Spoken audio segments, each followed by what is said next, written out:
بسم اللہ الرحمن الرحیم وَاعْتَصِمُوا بِحَبْلِ اللَّهِ جَمِيعًا وَاعْتَصِمُوا مَن يَعْتَصِم بِاللَّهِ وَاعْتَصِمُوا تھامو چنگل لگاؤ بِحَبْلِ اللَّهِ اللہ کی رسی کو جمیعاً مل کر وَلَا تَفَرَّقُوا اور نہ چھوڑو اس رسی کو وَلَا تَفَرَّقُوا نہ چھوڑو رسی کو وَاعْتَصِمُوا پکڑو رسی کو لا تفرقوا جدا نہ ہو رسی سے. کیا سمجھ رہے ہو؟ وَاعْتَصِمُوا یہاں پر ایک تو یہ بات سمجھنی ہے جمیعاً کا کیا معنی ہے. جمیعاً کی تین تقریریں. جمیعاً بعض علماء کہتے ہیں کہ یہ حال ہے جمیعاً اور یہ لگ رہا ہے حبل اللہ کے ساتھ، تو معنی ہوگا تھامو پوری حبل اللہ کو. حبل اللہ سے مراد کیا ہے؟ قرآن. حبل اللہ سے مراد کیا ہے؟ قرآن. اور حضرت عبداللہ ابن عباس ایک، حضرت عبداللہ ابن مسعود دو، زید ابن ارقم تین، حضرت علی چار، اور اسی طرح بعض دیگر صحابہ سے بھی یہ سات صراحتاً مرفوعاً بھی موقوفاً بھی یہ واضح تفسیر موجود ہے کہ بحبل اللہ بکتاب اللہ. بعض نے کہا حبل اللہ سے مراد ہے توحید، لیکن یہ تعبیر کا اختلاف ہے. توحید تو وہی موضوع ہے کتاب اللہ کا، اس لیے صحیح تفسیر حبل اللہ کی قرآن ہے. قرآن وَاعْتَصِمُوا بِکتاب اللہ. یہ حبل اللہ کا معنی کیا ہے؟ بے. ذرا خیال کرو میڈیا نے شاید کو بھی بگاڑ دی گئے. ہر مولوی پڑھتا ہے وَاعْتَصِمُوا بِحَبْلِ اللَّهِ. اب ذرا آؤ معنی کیا ہے؟ جمیعاً لگاؤ حبل اللہ کے ساتھ، تو معنی کیا ہوگا؟ ساری تھامو. کیا معنی ہوگا؟ ساری تھامو. اور جمیعاً کو لگاؤ وَاعْتَصِمُوا کے ساتھ ضمیر کے ساتھ، تو معنی ہوگا سارے تھامو. ساری تھامو سارے تھامو. کیا سمجھے ہو؟ ساری تھامو وَاعْتَصِمُوا سب چنگل لگاؤ. یہ نہ ہو کہ ایک ٹولہ تم میں سے فیضان سنت لے کر بیٹھ جائے. وَاعْتَصِمُوا یہ نہ ہو کہ ایک ٹولہ تم میں اصول کافی لے کے بیٹھ جائے. وَاعْتَصِمُوا یہ نہ ہو کہ ایک ٹولہ تم میں حضرت صاحب کے ملفوظات لے کر بیٹھ جائے. یہ نہ ہو سارے تھامو. یہ نہ ہو کہ کوئی ٹولہ نصاب اپنا علیحدہ کر لے اور بچیوں کی طرح ان پر جمع ہو جائے. نہیں، سارے تھامو. سب کی ڈیوٹی ہے. کیا کہہ رہا ہوں؟ سب کی ڈیوٹی ہے. کہتے ہیں قرآن بیان کرنا ہمارے بزرگوں کی ترتیب نہیں ہے. اللہ فرماتے ہیں ترتیب بناؤ نا سارے ترتیب بناؤ. وَاعْتَصِمُوا یہ نہیں ہے کہ کسی کا بزرگ کوئی اور ترتیب بنا لے. قرآن بیان کرنا ہماری ترتیب سے نہیں. نانا وَاعْتَصِمُوا سارے تھامو. سبحان اللہ. قرآن ہی قرآن ہے. جو خرابی ہونی تھی قرآن نے پہلے بتا دی. سارے تھامو یہ ساری تھامو. اور جمیعاً کا معنی بطور جماعت کے. جمیعاً کی تیسری تقریر اس کو تھامو قرآن کو بطور جماعت کے. جماعتی مشن کے طور پہ قرآن کو تھامو. اب یہ تینوں چیزیں اشاعت التوحید کے علاوہ کہیں. اول تو لوگ چھوڑ گئے کتاب اللہ کو. قرآن کا درس ہو تو سب سے پہلے صوفی کو تکلیف ہو جاتی ہے اور صوفی بھاگتا ہے. لگتا ہے کہ کوئی ہندوستان والوں کو جنگ شروع ہو گئی ہے اور جہاں کوئی میدان دار لگ بھی جائے. تو جب بھی درس قرآن ہوگا اتنی سپیڈ سے صوفی مسجد چھوڑے گا جیسے شیطان اذان سن کے بھاگتا ہے. کیا، اور جب اپنی کتاب کی باری آئے گی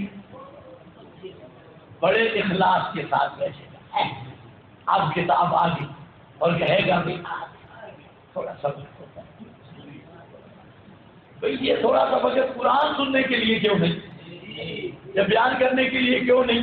اچھا جہاں کتاب کی تلاوت ہو نا وہاں درس قرآن ہو، اور اس کو کہو چلو تو درس قرآن دے، کہتے ہمارے بزرگوں کی ترتیب ہے۔ اچھا بلا مولوی اس کے اندر موجود ہو، مولوی چل رہا ہو اور ہو بھی ٹھیک، اور کہ کئی بے حیا اشاعتی بھی ساتھ چل پڑتے اشاعتی، میں کہتا ہوں اشاعتی نہیں ہے، چپاتی ہے، اشاعتی نہیں ہے، اور جاتے شکار پہ ہیں، یہ بھی یاد رکھو، یہ اپنے شکار پہ ہوتے ہیں، چندہ چندہ کاروبار اور اس طرح یہ بھی چل پڑتی ہے۔ تو خیر بہرحال کہتے ہیں بس ہم بھی آگے، اس کو کہو درس قرآن دے، کہتے ہیں ہمارے بزرگوں کی ترتیب نہیں، امیر کی اجازت نہیں، بزرگوں کی ترتیب نہیں، اور امیر بھی اس کو بناتے ہیں جو صحیح قرآن کا مقابلہ کر سکے، صلاحیت اسی میں ہوتی ہے، ڈھیلے کو امیر بھی نہیں بناتے، تو صحیح قرآن کے مقابلے جرأت سے کہے کہ کوئی قرآن نہیں، اپنا قرآن اپنے پاس رکھ، وہ امیر بنتا ہے۔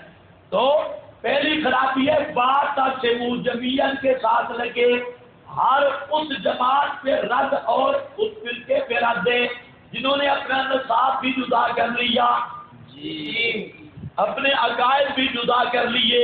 اللہ نے فرمایا ایک ہی ترتیب رکھو سارے، واعتصموا بحبل اللہ، اور دوسرا کیا ہے بحبل اللہ جمیعاً، جمیعاً کو حبل اللہ کے ساتھ لگاؤ، ساری مانو، یہ نہیں کہ بعض مان لو بعض چھوڑ دو، ہر فرقے نے اپنے مقصد کی ایسے علیحدہ کی، اور اب تو کوئی کہتے ہیں تفسیر آیات جہاد، واہ واہ، تفسیر آیات جہاد سے باقی قرآن اس کے قریب ہی رہتا ہے، اور کوئی لگا ہوا ہے تفسیر آیات فقہ، آیات احکام، باقی قرآن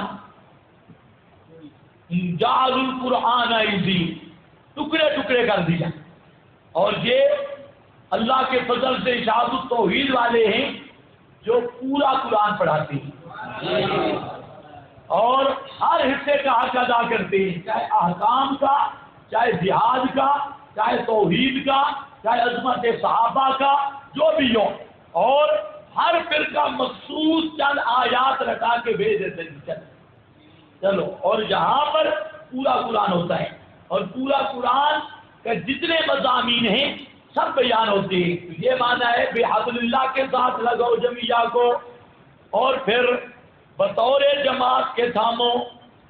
شیخ القرآن مولانا محمد طاہر رحمہ اللہ فرماتے تھے جہاں کہ جو آدمی کہتا ہے نا میں جماعت سے ہٹ کے علیحدہ کام کروں گا تو میں اسے مسلمان نہیں سمجھتا، کیونکہ واعتصموا بحبل اللہ جمیعا، جماعت سے کٹ جانے والا اور علیحدہ اپنی دکان بنانے والا، ہاں ایک صورت ہے، وہ صورت حدیث میں آ چکی ہے۔ نبی کریم علیہ السلام نے فرمایا کہ صحابی کو کہ تلزم جماعت المسلمین و امامہم، جماعت المسلمین اور ان کے امام کو نہ چھوڑنا۔ آگے صحابی نے پوچھا کہ اگر وہاں کوئی جماعت بھی نہ ہو تو امام بھی نہ ہو پھر کیا کروں؟ تو فرمایا یعنی جماعت نہ رہی ہو، امام نہ رہا ہو تو پھر کیا کروں؟ تو آپ نے فرمایا فاعتزل عن تلک الفراق کلھا، پھر سب کو چھوڑ دے، سب کو علیحدہ درخت کی جڑوں کو کھا کے گزارا کر، پہاڑوں پہ بھاگ جا اور سب سے جدا ہو جا۔ فاعتزل عن تلک الفراق کلھا، لیکن وہ سب ہے کہ جماعت نہ ہو، اور جماعت ہو اور اپنی دکانیں علیحدہ علیحدہ بنا لے، جماعت کے ہوتے ہوئے اپنا ڈیرا جدا جدا ہو، تو شیخ القرآن مولانا محمد طاہر صاحب رحمہ اللہ بھی فرماتے ہیں کہ بطور جماعت کے ساموں اگر ہٹ گیا تو میں اسے مسلمان نہیں سمجھتا.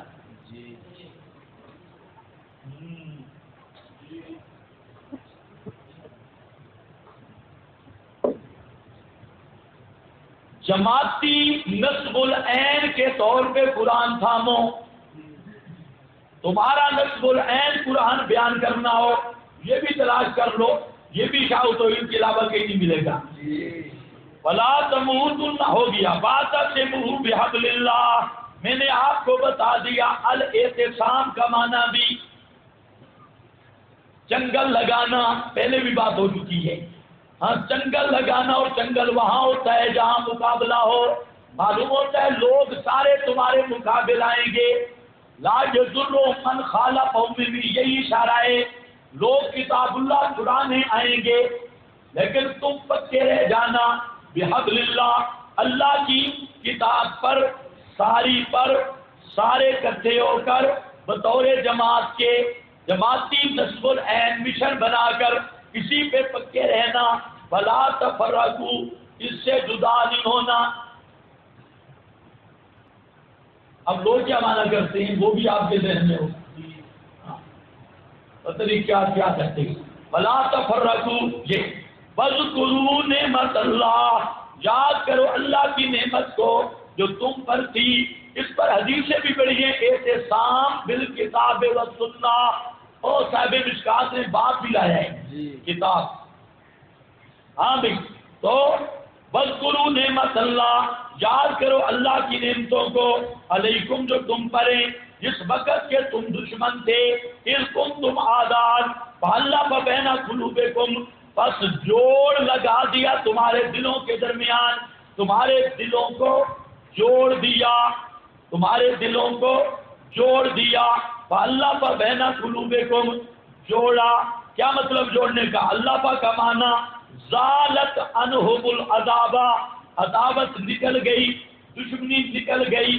رحماء بینہم فاصبحتم بنعمتہ اخوانا, بس ہو گئے تم اللہ کی نعمت تعلیم سے اخوانا, بھائی بھائی, تم بھائی بھائی ہو گئے.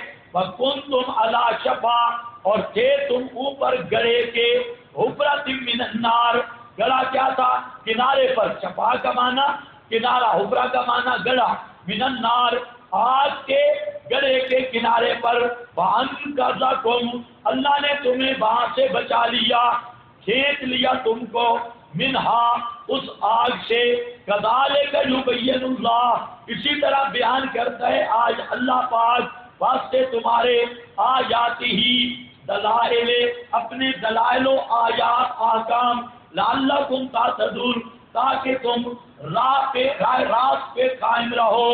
تہتدون, راہ راست پہ قائم رہو. اب ذرا خیال کرنا ہے, اللہ فرماتے ہیں اذ کنتم اعداء, جب کہ تھے تم دشمن, فالف بین قلوبکم, میں نے دشمنی نکال دی, تمہارے دلوں کو جوڑ دیا. فاصبحتم بنعمتہ اخوانا, اور تم کیا بن گئے؟ اب قرآن کی نسختی آ گئی کہ صحابہ کے دل جڑے ہوئے تھے. اصبحتم بنعمتہ, صحابہ کے دلوں میں کوئی بغض, کھوٹ, ایک دوسرے کا حسد نہیں تھا. اب جو شخص کہے نہیں, جیسے رافضی موجودی ہے کہتے ہیں, اور رافضی کے اندر دشمنیاں تھی, دبی ہوئی تھی, اور نبی پاک کی وفات کے بعد پھر وہ دشمنیاں کھل گئی. اندر اندر دشمنی تھی, وہ کیا بنے گا؟ دہشتگردی کا منکر, دہشتگردی کا منکر. یہ قرآن کی خبر ہے. اور الاخبار لا تنسخ, اچھا قرآنی خبر آ گئی. اللہ فرماتے ہیں ان کے دل جڑے ہوئے ہیں. اب اس کے مقابل تاریخ کا کوئی حصہ آئے جو صحابہ کا بغض ظاہر کر رہا ہو, آپس میں تباغض یا تحاسد اس سے سمجھ آ رہا ہو, یا دل میں ایک دوسرے کی نفرت اور دشمنی, اس سارے تاریخ کے حصے کو جانے دو جہنم میں. ہم اس تاریخ کے حصے کو بھی لات مارتے ہیں بلکہ تھوک مارتے ہیں، نہیں مانتے ایسے حصے کو، سمجھ گئے یا نہیں؟ ہاں ہم مانیں گے خدا کی کتاب کو، قرآن کہتے ہیں ان کے دل نہیں لڑے، اللہ بین قلوبکم، تمہارے دلوں کو جوڑ دیا، اور جوڑا بھی کیسے؟ فاصبحتم بنعمتہ اخوانا، تمہارے دل یوں جڑے کہ تم بھائی بھائی بن گئے، کھانڈ کھیر ہو گئے، بھائی بھائی بن گئے۔ اب خیال کرو، تاریخ کی کتابوں میں گند بھرائے، اگر کوئی اعتراض کرے پھر لڑے کہ اٹھے، ہم کہتے ہیں پہلی بات تو ہے یہ لڑنے تاریخ سے ثابت ہے، اس لیے اگڑنے کی ضرورت نہیں کہ ہماری مہربانی کے ہم مان رہے، مگر تمہارے پلے میں کوئی چیز نہیں، یہ بھی تو تاریخی باتیں، لیکن لڑنا تحاسد کی وجہ سے نہیں ہوتا ہمیشہ، لڑنے کا سبب ہمیشہ تحاسد نہیں، تباغض نہیں، شر شیطان نہیں، کبھی آدمی لڑتا ہے حسد کی وجہ سے، کبھی لڑتا ہے تباغض کی وجہ سے، کبھی لڑتا ہے شرارت اور شیطانی کی وجہ سے، اور کبھی لڑتا ہے غیرت حق بھی، اس میں غیرت لڑائی تو حضرت ہارون اور موسیٰ کی بھی ہو گئی تھی، تو ان کے آپس میں بغض تھا، حسد تھا، تباغض تھا، وہ کیا تھی؟ غیرت حق اور حمیت حق تھی۔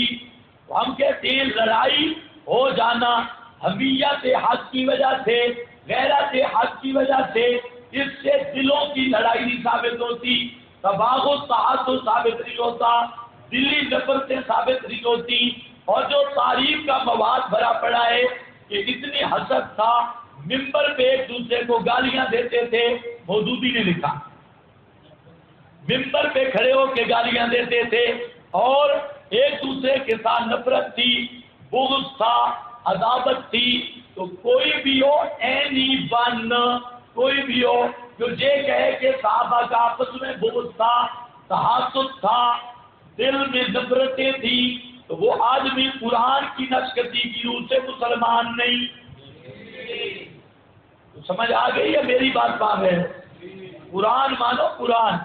اذ کنتم اعداء، دوسرا مسئلہ، اللہ فرماتے ہیں تم جہنم کے گڑھے پر پہنچ چکے تھے، کنارے پر، میں نے تمہیں پیچھے کھینچ لیا، اور جو کہے کہ صحابی اب بھی جہنمی ہیں، وہاں کا تم سچائے گا؟ اب بھی اگر صحابہ کے لیے جہنمی ہونے کا کوئی قائل ہے کہ صحابہ جہنمی ہے معاذ اللہ، جس طرح ملا باقر مجلسی دجال نے لکھا اور کذاب اعظم نے لکھا کہ ایک دن اللہ نے شیطان نے اللہ سے عرض کی کہ مجھے آپ وہ مخلوق بتائیں، یہ عرض کی یا اللہ مجھ سے زیادہ بھی کوئی تیرے دربار میں لعنتی ہے، مجھ سے زیادہ بھی کوئی بدماش ہے؟ تو اللہ نے فرمایا ہاں، تجھ سے زیادہ بدماش بھی ہے اور تجھ سے زیادہ لعنتی بھی ہے۔ تو شیطان نے عرض کی یا اللہ وہ کہاں ہیں؟ تو فرمایا جا جہنم کے دروگے کے پاس جا اور اس کو کہے میں مجھے دکھا۔ تو کہتا ہے یہ لعنتی باقر مجلسی کہ شیطان لے گیا، شیطان گیا جہنم کے دروگے کے پاس اور اسے کہا کہ اللہ تعالیٰ نے یہ مجھے فرمایا۔ تو جہنم کا دروگا جہنم کی سیر کراتا ہوا ایسے طبقہ میں لے گیا جہاں ابو بکر و عمر پڑے تھے۔ یہ ملا باقر مجلسی دجال اور کذاب اعظم نے لکھا۔ اب ایسے آدمی کے کافر ہونے میں کچھ شبہ ہے نہیں۔ قرآن کہتا ہے فَأَنْقَذَكُمْ، ہم نے تمہیں بچا لیا، پیچھے کھینچ لیا، اور یہ کہتا ہے نہیں آگے بڑھے۔ اچھا یہ تو کافر ہے، اب ان کے امام باڑوں میں دانت نکالنے والا، وہاں پر مسکرانے والا طوائفوں کی طرح، اور وہاں پر کہنے والا کہ اصل لوگ تم ہو، تم نے اہل بیت کی خاطر مظالم سہے، اصل تم ہو۔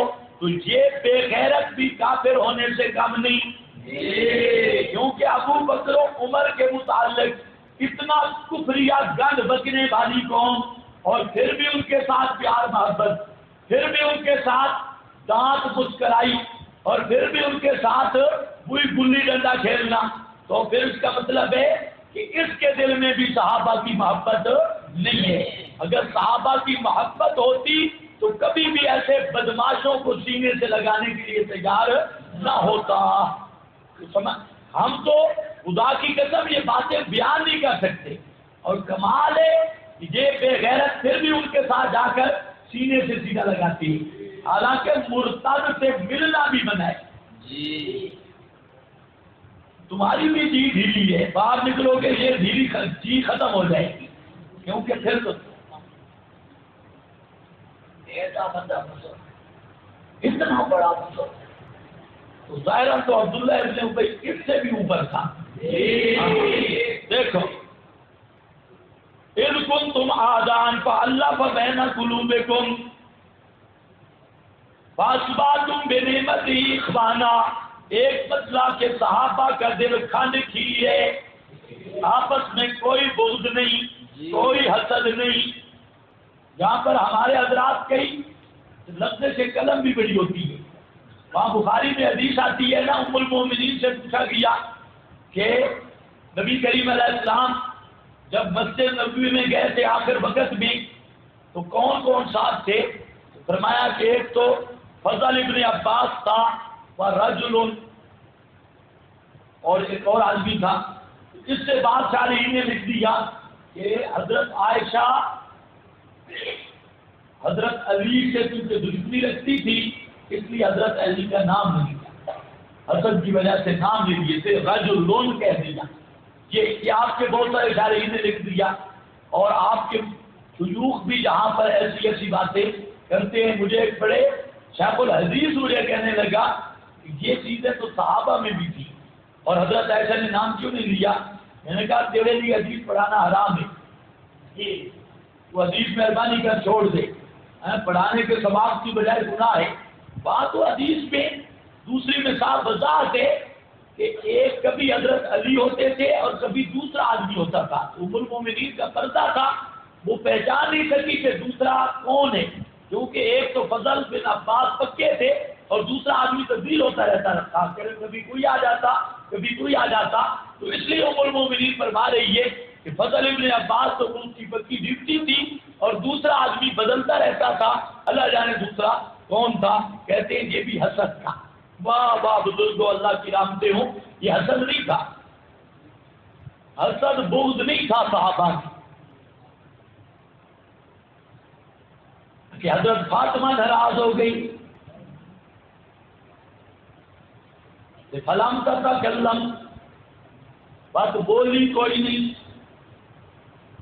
اصبحتم بنعمتہ اخوانا، ناراضگی کا تعلق دل سے ہے۔ چلو انشاءاللہ آتا ہے مقام اسی پہ عرض کروں گا۔ دیکھو وَكُنْتُمْ عَلَى شَفَا، تم بھی دعا کرتے ہو نا اللہ تجھے شفا دے، یہ لوگ کہتے ہیں اللہ تجھے شفا دے، اب شفا کا معنی بھی سمجھ لو، عَلَى شَفَا حُفْرَةٍ مِّنَ النَّارِ، تم شفا پہ تھے، ہم نے تمہیں شفا دے دی، فَأَنْقَذَكُم مِّنْهَا، اس حفرہ سے نکال لیا، ضمیر کا مرجع حفرہ، كَذَلِكَ يُبَيِّنُ اللَّهُ، ہو گیا، لعلکم تہتدون کا معنی راہ راست پر قائم رہو،